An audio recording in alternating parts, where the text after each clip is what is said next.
मैं विधायक का बेटा हूं, मैं पुलिस को देख लूंगा, मैं हरियाणा का रहने वाला हूं, मैं गोली मार दूंगा।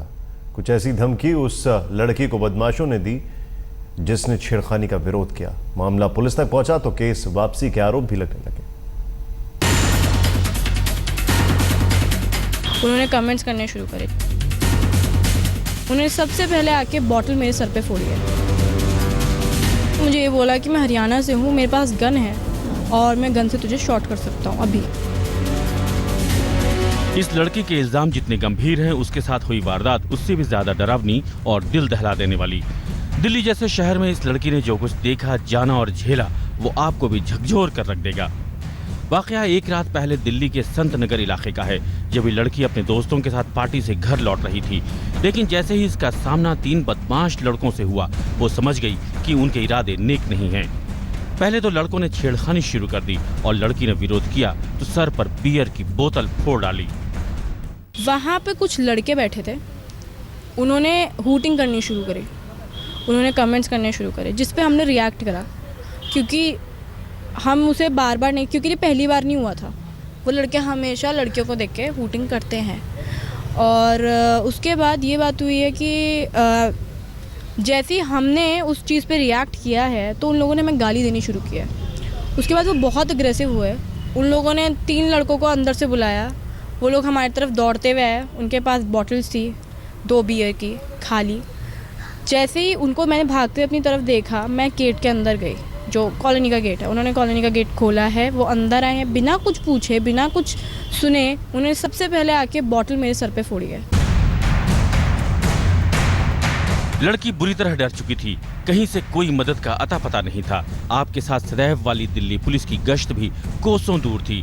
लड़की चीखती चिल्लाती रही, लेकिन शायद लड़कों का गैंग शराब के साथ सत्ता के नशे में भी चूर था। लड़की के मुताबिक इनमें से एक लड़के ने खुद को दिल्ली के विधायक का बेटा बताकर पुलिस से सुलट लेने की धमकी दी, तो दूसरे ने गोली मार देने की चेतावनी।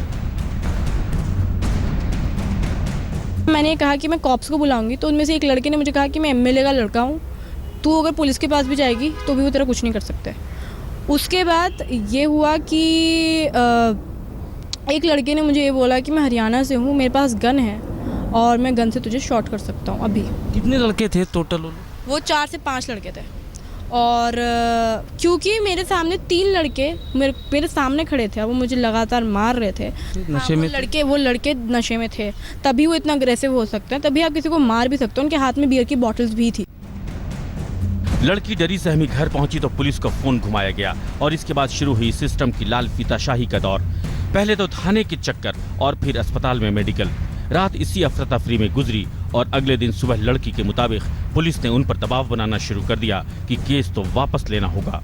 आप देख सकते हैं मेरी हालत, मैंने ही पुलिस को बुलाया है, तो आप मेरे बिहाफ पे एक्शन लीजिए। तो उस पर पुलिस का ये कहना था कि अगर आपके पास विटनेस है तो हम कुछ कर नहीं सकते, आप एक एप्लीकेशन में साफ साफ ये लिख दो कि तुम्हें इस बारे में कोई एक्शन नहीं लेना है, तो हम उन्हें जाके वार्न तक कर देंगे, नहीं तो हम वो भी नहीं करेंगे।